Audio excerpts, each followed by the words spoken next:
Bonjour. Ce message de rentrée que j'adresse à tous les acteurs de l'enseignement catholique de l'Oise et à l'ensemble de nos communautés éducatives marque le début d'une nouvelle année scolaire. Je remercie très sincèrement M. Rémi Lebas, chef d'établissement du collège, lycée et internat de la Maison Française à Cuise-la-Motte, au cœur de la forêt de Compiègne, de nous accueillir pour cette courte vidéo qui offre quelques vues de ce lieu assez extraordinaire qui, comme bien des établissements, termine des travaux de modernisation et d'entretien avant la rentrée. Les congés d'été terminés et après avoir bénéficié d'un repos bien mérité, que vous soyez enseignant, accompagnant d'élèves en situation de handicap, prêtres, personnel de nos organismes de gestion ou bénévoles, je suis heureux de m'adresser à vous. Pour la troisième fois, je vous adresse en vidéo, par l'intermédiaire de votre chef d'établissement que je remercie, un message de rentrée permettant de vous communiquer les points d'attention de l'enseignement catholique du diocèse de l'Oise. Je vous remercie d'ores et déjà pour votre investissement précieux dans la mise en œuvre de celui-ci au nom du projet éducatif chrétien appelé le caractère propre, colonne vertébrale de tout établissement en contrat d'association avec l'État. Les points en question, toujours d'actualité, sont: en 1, accueillir le plus possible d'enfants et de jeunes pour leur faire découvrir le souffle du projet éducatif chrétien pour leur vie. En 2, accueillir toutes les fragilités avec un regard bienveillant, c'est le sens de l'encyclique Fratelli Tutti. En 3, développer l'ouverture à l'universel par la mise en œuvre de projets internationaux et permettre aux jeunes de connaître et de comprendre la culture d'autres jeunes de leur âge, développer une fraternité mondiale pour un monde plus beau, plus juste et plus solidaire. C'est le pacte éducatif global. Enfin, en 4, prendre soin des uns des autres au sein des communautés éducatives, c'est-à-dire porter une attention transversale et gratuite pour développer la confiance, car le mot confiance exprime la foi, la fidélité et le courage. Le 4 juin dernier, à l'Hélice-Passe de Beauvais, vous étiez près de 1500 participants à la journée « Éduquer à la confiance par la confiance » et je vous en remercie.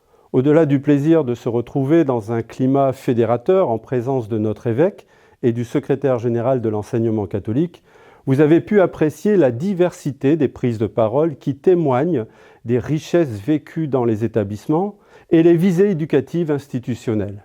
Ce fut l'occasion également de vous féliciter, de vous remercier et de rendre grâce. Cette journée unique n'est en fait que le commencement d'une phase de relecture des pratiques éducatives, éclairée des 7 orientations diocésaines promulguées en 2014, sous le prisme de l'éducation à la confiance, socle incontournable de la construction de l'homme et de la société portée par l'espérance chrétienne. Ainsi, dans un contexte éducatif en constante évolution, l'enseignement catholique de l'Oise s'attache à développer pour plusieurs années une dynamique fondée sur l'éducation à la confiance qui se décline en 3 axes. La confiance en soi, qui vise à favoriser l'épanouissement personnel, l'estime de soi et la responsabilisation de chacun, élève comme adulte. La confiance en l'autre, qui est essentielle pour construire des relations authentiques, ouvertes et bienveillantes. La confiance dans les institutions qui s'exprime par l'adhésion au projet éducatif chrétien pour les établissements, l'engagement solidaire, le respect et la collaboration avec les environnements institutionnels de la société d'aujourd'hui et de demain. Tout cela commence par le témoignage de chacun et chacun à sa part. Alors, développons ensemble la confiance par la confiance mutuelle. Le défi est ambitieux, mais il est à notre portée, comme le fut la mise en œuvre de la loi Handicap 2005 portant sur l'égalité des droits et des chances, la participation et la citoyenneté des personnes en situation de handicap, visant à développer leur inclusion et insertion sociale. Nous avons d'ailleurs fêté fièrement les 20 ans de cette loi, le 26 mars dernier à Beauvais, avec tous les acteurs directs ou indirects des dispositifs d'aide dans le diocèse de l'Oise, soit environ 130 personnes en présence là aussi du secrétaire général de l'enseignement catholique. Et je suis heureux de vous annoncer l'ouverture de 2 nouvelles ULIS à cette rentrée 2025. Nous devons l'excellence à chacun. Enfin, ces points que je viens d'aborder, ainsi que la révélation d'abus insupportables vécus dans certains établissements scolaires en France, me conduisent à vous demander d'avoir, en toutes circonstances, une posture éducative ajustée.